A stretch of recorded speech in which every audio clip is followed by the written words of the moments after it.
ça tourne hyper rond, c'est parfait.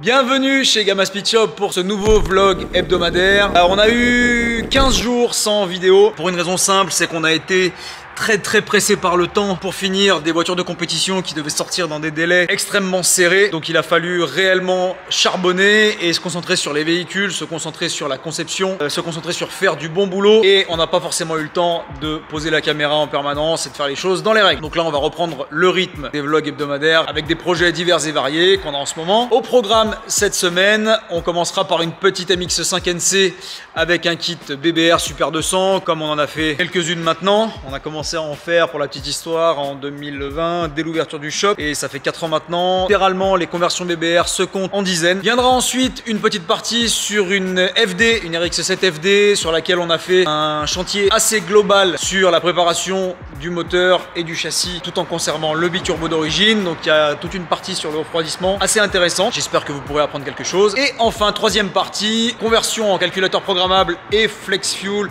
d'une MX5 NB, cette fois 1,8 litre avec passage au banc à la clé bien évidemment. J'espère que cette reprise des vidéos vous plaira. N'hésitez pas à commenter, liker, partager encore une fois, ça nous aide à nous améliorer de semaine en semaine. Le fait de partager, ça peut peut-être intéresser d'autres gens.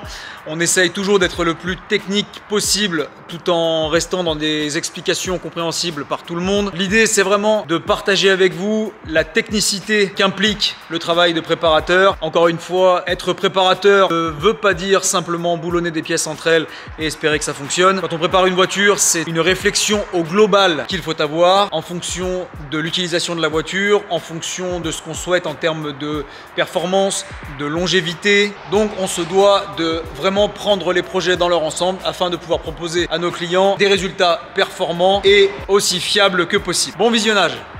On travaille à présent sur une MX5 NC, comme à l'accoutumée. On en a fait quelques-unes maintenant. Kit BBR Super 200 sur celle-ci. Donc travail est terminé, on n'a pas trop eu le temps de se filmer pendant qu'on bossait. Alors extérieurement, c'est sûr qu'on voit un moteur stock, quasiment. Puisque là, côté échappement, donc on a notre collecteur BBR qui a déjà commencé à se dorer, puisqu'on a déjà quelques logs et quelques réglages de la carto. Donc là, on va faire les tirs finales sur le banc. Donc pour rappel, sur ce type de préparation, on a 3 éléments. 1. Les arbres à cam, admission, échappement, performance, BBR.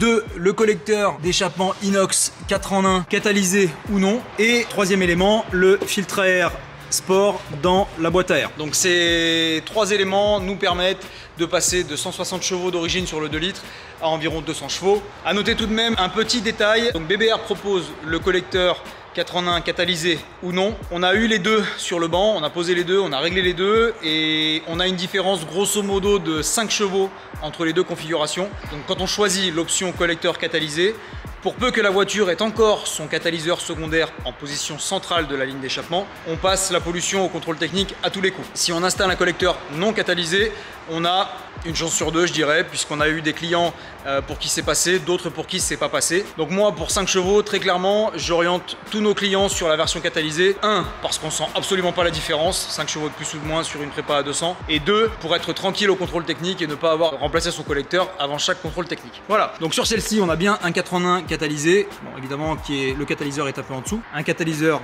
d'origine en partie centrale, une partie centrale d'origine donc avec un catalyseur d'origine, et à l'arrière un silencieux double gamelle IL Motorsport sur cette version avec une sonorité super sympa. Voilà, donc ça c'est une NCFL, donc c'est une des dernières, hein. Donc en blanc comme ça avec les jantes rouges. Très jolie combinaison. Le toit rigide bien évidemment, le toit escamotable noir, intérieur cuir crème. J'ai vraiment un faible pour ces voitures. C'est vraiment une voiture qui est au global vraiment sympa à posséder dans la mesure où on peut à la fois rouler pépère tous les jours avec la fiabilité qu'on peut obtenir de chez Mazda. Et en plus de ça, avec un kit BBR Super 200, on a un petit coupé vraiment sympa quand on veut arsouiller en col ou sur circuit. C'est vraiment le package qui va très bien sans changer quoi que ce soit d'autre sur le véhicule.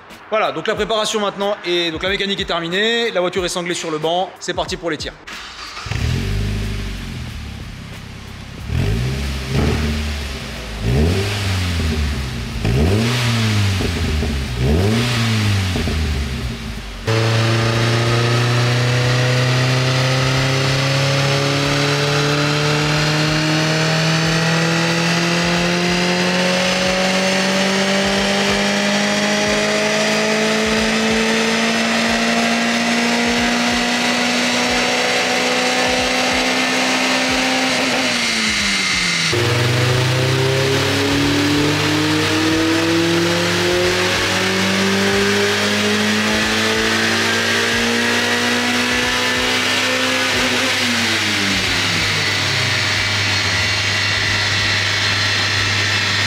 la carto est terminée. Donc comme d'habitude, les kits BBR sont extrêmement constants dans les performances. Donc évidemment une très jolie courbe, bien lisse, bien propre. Et donc on a 178 chevaux aux roues et 191 newtons, ce qui correspond à 204 chevaux au moteur et 219 newtons respectivement. Donc le contrat est rempli, cet MX5 va pouvoir repartir chez son propriétaire et nous on va pouvoir passer à la voiture d'après. On se remet maintenant sur la FD grise, donc une version japonaise, une version JDM. Donc une FD phase 1 avec le pare-choc en forme de Raymanta. Donc sur celle-ci, pour rappel, on fait toute une petite préparation bolt-on, je dirais, sur le 13B biturbo d'origine. Donc avec le kit Grady à l'avant, on reste avec le biturbo d'origine qui est là. On lui met tous les goodies qui vont bien pour fiabiliser et exploiter au maximum ce biturbo. Et là, on en est à la phase de réfection du Rat's Nest. Donc le Rat's Nest, le fameux, c'est ce réseau électropneumatique de durites, d'actuateurs, de capteurs. Il y en a dans tous les sens, 70 composants. Et donc chacun de ces composants, on va le remplacer, enfin on va le démonter, le tester et le remplacer. Petit exemple de ce qu'on peut trouver dans un Rat's Nest qui a 30 ans. Voilà, une durite de dépression qui en apparence est du caoutchouc, sauf qu'en fait il suffit d'appuyer dessus pour voir qu'elle est absolument plus du tout flexible, complètement craquelée. Bon là j'ai forcé bien évidemment, mais c'est exactement la même histoire pour toutes les durites. Et les actuateurs c'est la même chose. Les actuateurs ça ressemble à ça, grosso modo, donc une électrovanne, tout ce qu'il y a de plus simple. Sauf que ces actuateurs, ces électrovannes peuvent rester coincés en position ouverte ou fermée et donc potentiellement faire que notre biturbo ne souffle pas correctement, que ce soit sur le turbo primaire ou le turbo secondaire, à l'avant ou à l'arrière. Puisque je rappelle que ces turbos fonctionnent en mode séquentiel, ce qui veut dire qu'on a le premier turbo, le primaire, qui se met à souffler à environ 2500 tours et le secondaire qui vient se rajouter par-dessus le premier aux environs de 4500 tours et ce jusqu'au rupteur. Voilà, donc c'est parti pour une réflexion Rat's Nest.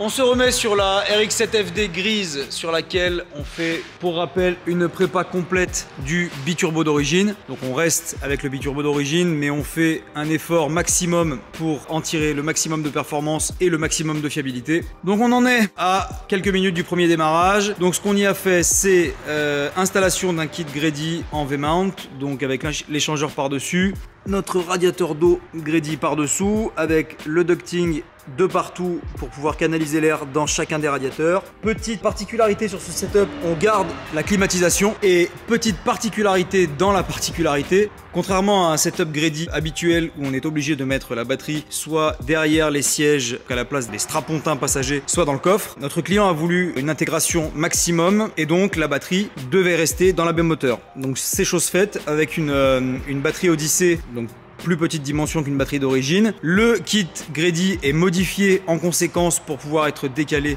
légèrement vers la droite de la voiture. Et tout est modifié, c'est-à-dire le support de bouteille de clim, les durites rigides en aluminium. Tout est modifié pour que la bouteille qui est censée aller ici, à cet endroit-là avec le kit Grady à la base, ne peut plus y aller à cause de la batterie. Donc il a fallu tout modifier pour intégrer tout ça proprement. À l'arrière, on est encore en plein chantier, mais pour résumer, on a un kit injection d'eau. Donc j'avais fait une explication dans une précédente vidéo qui consiste à injecter un brouillard humide dans l'admission afin de faire reculer l'apparition du phénomène de cliquetis et de décalaminer, ce qui est donc un double bénéfice sur un moteur rotatif. Donc là pareil, dans un effort d'intégration maximum, plutôt que d'avoir un réservoir d'eau qui va se situer dans le coffre derrière les sièges arrière dans une boîte finalement, on a ce réservoir d'eau de chez Saki Bomb Garage aux États-Unis qui nous permet de se mettre à la place du réservoir de lave-glace d'origine et donc d'intégrer ça proprement derrière les caches en plastique. Une fois le coffre remonté, c'est totalement invisible.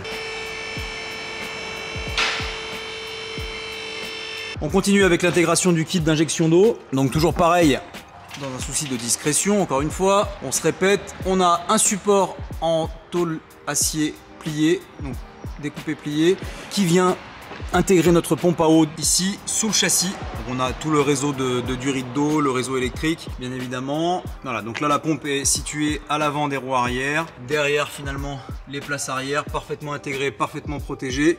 Et ça nous permet de n'avoir rien dans l'habitacle, ni dans la baie moteur qui pourrait être disgracieux ou encombrant.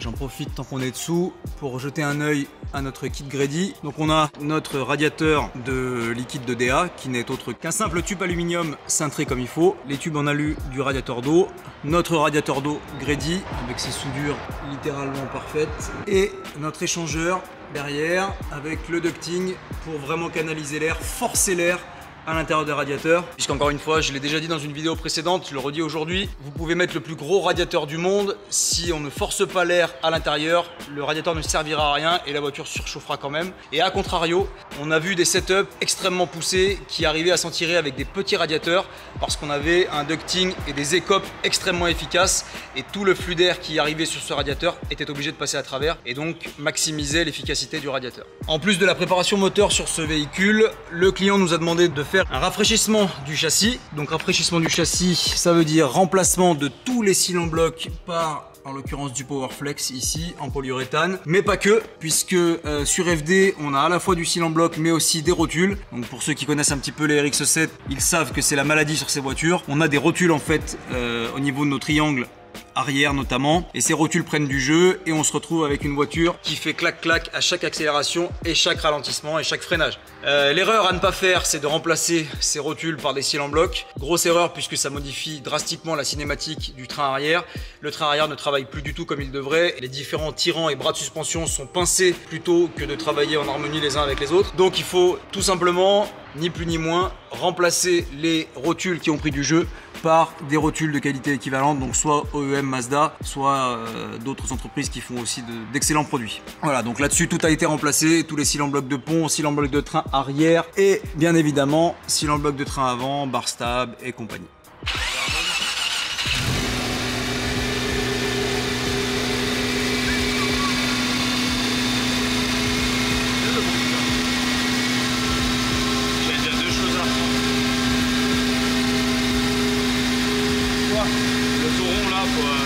Ok, donc premier démarrage sans trop de drama. Bon, des petites fuites par-ci par-là, rien de très embêtant. Un tauron électrique qu'il faut qu'on sécurise. Donc là, on va corriger les petites pépites et c'est reparti pour un démarrage. Voilà, on a résolu les petits couacs, donc c'est tout bon. La voiture tient un ralenti impeccable. Donc on est en train de faire la purge du circuit de refroidissement. Ça tourne hyper rond, c'est parfait. Donc on a notre kit V-Mount Grady qui est terminé, qui est monté. Il ne restera plus qu'à faire une petite recharge de clim. On a notre injection d'eau, notre buse d'injection d'eau AEM qui est là. Et voilà, ça tourne. Donc un setup solide sur FD, donc en biturbo. Il ne restera plus qu'à faire la carto et voir comment ça sort. Sur une configuration comme celle-là, c'est vraiment le maximum qu'on puisse faire sur un biturbo d'origine. Donc kit V-mount, ligne complète, Power FC pour garder les choses simples, une injection d'eau pour garder performance et fiabilité dans le temps, surtout sur le moteur rotatif, je ne le dirai jamais assez. Le tout au sans-plomb et on obtient un setup solide, fiable, performant. Donc prochaine étape, passage au banc, carto, comme on a l'habitude de faire là-dessus, et on verra ce que ça sort.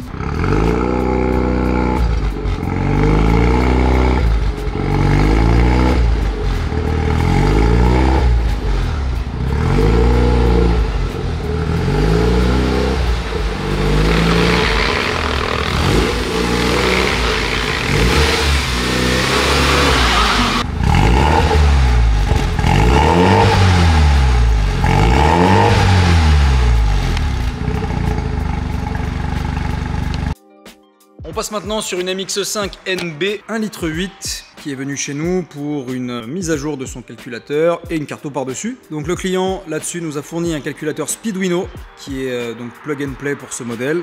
Donc dans la théorie on débranche le calculateur d'origine, on met le fameux calculateur, on démarre et ça roule. Bien évidemment comme à chaque fois qu'on fait de la préparation ça ne se passe jamais comme prévu. Donc on a eu des petits problèmes d'allumage, on a eu des petits problèmes de bobine qui ne donnaient pas d'étincelles. Le renvoi du calculateur au fabricant, les problèmes sont résolus. Donc la voiture tourne rond maintenant. Donc il ne reste plus qu'à la passer en carto. Et donc en plus du Speeduino, le client nous a demandé de monter un capteur flex fuel pour pouvoir bien évidemment rouler, se faire plaisir sur circuit avec de l'éthanol, donc un peu moins cher à la pompe. Donc là l'intégration du capteur flex fuel se fait à cet endroit là.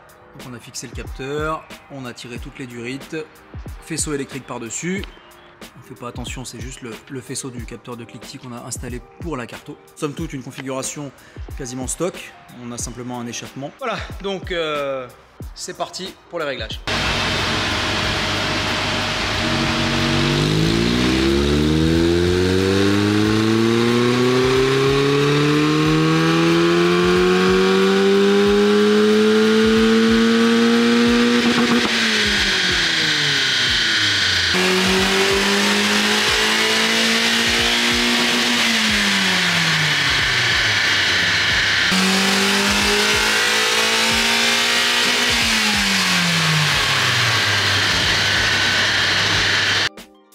Ok, donc le réglage de la MX5 est terminé, donc on a réussi à sortir plusieurs courbes selon le carburant. Donc on a les résultats au sans-plomb et à l'éthanol, donc on remarque qu'on a pu attraper un léger gain grâce à l'éthanol puisqu'on a pu faire une carte d'allumage un petit peu plus agressive. Donc on a aux roues, hein, toujours comme d'habitude, 127 chevaux, 158 newtons au sans-plomb et 133 chevaux et 163 newtons à l'éthanol, ce qui correspond respectivement à 146 chevaux moteur au sans-plomb et 152 chevaux moteur à l'éthanol. Donc pour un 1,8 litre 140 sur cette NB, donné d'origine pour 140, on est plutôt pas mal. La voiture est optimisée, elle est surtout en flex fuel, donc un réel réglage qui peut accepter n'importe quelle quantité d'éthanol dans le réservoir. Je fais une petite parenthèse ici. Certains clients me demandent des cartographies éthanol, refusent de les faire dans la grande majorité des cas pour une raison très simple, c'est que l'éthanol à la pompe n'est pas un carburant constant. Le taux d'alcool que l'on retrouve dans le carburant E85 qu'on a à la pompe varie d'une pompe à l'autre et varie d'une saison à l'autre. Typiquement autour de Lyon, en ce moment, on va avoir du E70 à peu près, ce qui veut dire qu'on a 70% d'alcool et 30% de sans-plomb. Quand vous faites une carto purement éthanol, le jour où vous emmenez votre voiture chez le mappeur, il va faire une carto en fonction de ce qu'il y a dans le réservoir à ce moment-là, sauf que vous refaites un plein dans une autre station une semaine plus tard, un mois plus tard ou un an plus tard. Il n'y a aucune garantie que la voiture continue de fonctionner, tout simplement parce que la chimie de votre carburant a changé et donc la carburation a changé, en l'occurrence la richesse, et vous pouvez vous retrouver dans le meilleur des cas avec une voiture qui ratatouille parce qu'elle va tourner trop riche, et dans le pire des cas, dans l'autre sens, vous pouvez vous retrouver avec une voiture qui va tourner extrêmement pauvre et donc casser un moteur. Alors autant sur un moteur Atmo comme ça, c'est beaucoup moins dangereux je dirais, mais dès qu'on passe sur un moteur suralimenté, là ça peut devenir extrêmement problématique. Pour moi aujourd'hui, la seule façon de faire correctement le travail quand on veut tourner à l'éthanol, c'est d'avoir une vraie configuration flex fuel avec un capteur flex fuel qui va permettre justement d'adapter la carburation en permanence à ce qu'il y a dans votre réservoir. Donc pour ceux qui envisageraient une conversion éthanol, peu importe le préparateur chez qui vous allez, privilégiez réellement une préparation basée sur un capteur flex fuel et non pas juste une carto éthanol ou bicarto avec un bouton. Tout ça, c'est des choses qui sur le long terme ne marchent pas et sont extrêmement nocives pour votre véhicule. Pour finir sur le sujet de l'éthanol, sachez que nous proposons la pose et le réglage kit flex fuel, que ce soit sur véhicule totalement d'origine, donc avec l'adjonction d'un kit flex fuel, donc un boîtier autonome muni d'un capteur éthanol, ou alors des cartographies flex fuel sur calculateur programmable quand on fait de la préparation un peu poussée, que ce soit sur RX7 ou n'importe quelle autre voiture. Voilà, on peut vous proposer ça, donc n'hésitez pas à nous contacter pour une demande de faisabilité en fonction du modèle et une demande de prix.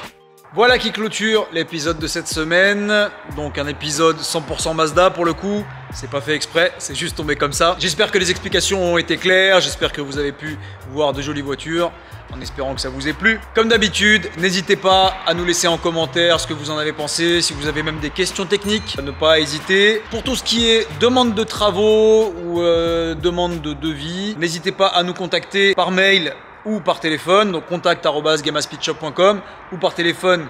Le numéro est disponible dans la description de la vidéo ou sur notre site web, page Facebook, page Insta. Merci encore pour votre soutien, merci à ceux qui visionnent nos vidéos et je vous dis à la semaine prochaine. Ciao!